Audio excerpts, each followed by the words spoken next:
Silence ಏನದಲ್ಲ ಅದು ಮುಂದಿನ ದಿನದಲ್ಲಿ ಉತ್ತರ ಯಾವ ರೀತಿ ಬರ್ಬೋದು ಅನ್ನಿಸಿದ ಅಷ್ಟು ಆಸಕ್ತಿಪೂರ್ಣದ.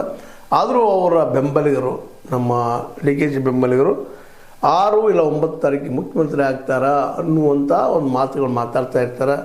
ಅದೇ ಕಾಲಕ್ಕೆ ಇವೆಲ್ಲರೂ ಕೇಳಿದಂಥ ಕಾಂಗ್ರೆಸ್ಸಿಗರು ಸಹಿತ ಅಥವಾ ಸಿದ್ದರಾಮಯ್ಯ ಪಡೆದವರು ಇಲ್ಲ ನಾವು ಅಹಿಂದ ಸಮಾವೇಶ ಮಾಡ್ತಾ ಇದ್ದೀವಿ ಅಂಥೇಳಿ ಅದು ಪ್ರಭಾವ ಮಾಡುವಂಥ ಕೆಲಸವನ್ನು ಮಾಡ್ತಾ ಇದ್ದಾರೆ ಈ ಒಂದು ಹೈಕಮಾಂಡ್ ಮೇಲೆ.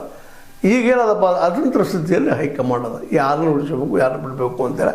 ಬಟ್ ಹೈಕಮಾಂಡದ ಸ್ಪಷ್ಟ ನಿಲುವು ಏನಪ್ಪ ಅಂದ್ರೆ ಇಬ್ಬರನ್ನು ಉಳಿಸ್ಕೊಂಡು ಹೋಗಬೇಕು. ಕಾಂಗ್ರೆಸ್ ಅವರಿಬ್ಬರು ಉಳಿದ್ರೆ ನಿಶ್ಚಿತವಾಗಿಯೂ ಬಹುದಿನಗಳವರೆಗೆ ಉಳಿತದ ಜೊತೆ ಇನ್ನುಳಿದ ನಾಯಕರನ್ನು ಬೆಳೆಸಬಹುದು.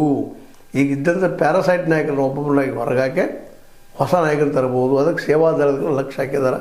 ಭಾಳ ಒಳ್ಳೆಯ ಡೆವಲಪ್ಮೆಂಟ್ ಆಗ್ಯದ. RSSಗೆ ಪ್ರತಿಸ್ಪರ್ಧೆಗೆ ಸೇವಾದಳವನ್ನು ಬೆಳೆಸಬೇಕು ಅಂತ ಪ್ರಯತ್ನ ಮಾಡ್ತಾ ಇದ್ದಾರೆ. ಅದರಲ್ಲಿ ಎಷ್ಟು ಮಟ್ಟಿಗೆ ಯಶಸ್ವಿ ಆಗ್ತಾರೆ ಗೊತ್ತಿಲ್ಲ. ಯಾಕಂತಂದರೆ ಕಾಂಗ್ರೆಸ್ ಮನಸ್ಸು ಮಾಡಿದ್ರೆ ಸಾಧ್ಯತೆ ಇಲ್ಲ ಅಂತಲ್ಲ, ಆದರೆ ಮಾಡಬೇಕಲ್ರಿ ಅದನ್ನು, ಸಂಘಟನೆಯನ್ನು ವ್ಯವಸ್ಥಿತವಾಗಿ ಆ ದಿಶೆಯಲ್ಲೇ ಏನಾಗ್ತದೆ ಅಂತ ಹೇಳ್ತಾ. ಒಟ್ಟಲ್ಲೇ ಇವತ್ತು ಕಾಂಗ್ರೆಸ್ ಮಾತ್ರ ಇವರಿಬ್ಬರು ಉಳಿಸ್ಕೊಳ್ಳು ಒಂದು ಮನಸ್ಥಿತಿ ಆಗಿದೆ ಅನ್ನೋದು ಅದು ಸ್ಪಷ್ಟ ಆಗ್ತಾಯಿದೆ. ಆದರೂ ನಿಂತಿಲ್ಲ ಈ ಇಬ್ಬರ ಮಧ್ಯದ ಕದನ ಅಂತ ಹೇಳ್ತಾ, ಇದು ನಿಮ್ಮ ಲೈಕ್ ಆಗಿರ್ಬೋದು. ಲೈಕ್ ಮಾಡಿ ಶೇರ್ ಮಾಡಿ ಕಮೆಂಟ್ ಮಾಡೋ ಜೊತೆಗೆ ಸಬ್ಸ್ಕ್ರೈಬ್ ನಿಲ್ಲಿಸ್ಬೋದು. H16 ನ್ಯೂಸ್ ಅರ್ಥಾತ್ ಸಿದ್ದರಾಮಯ್ಯ ಸತ್ಯದ ಕೈಗೊಂಡು ವಂದನೆಗಳು.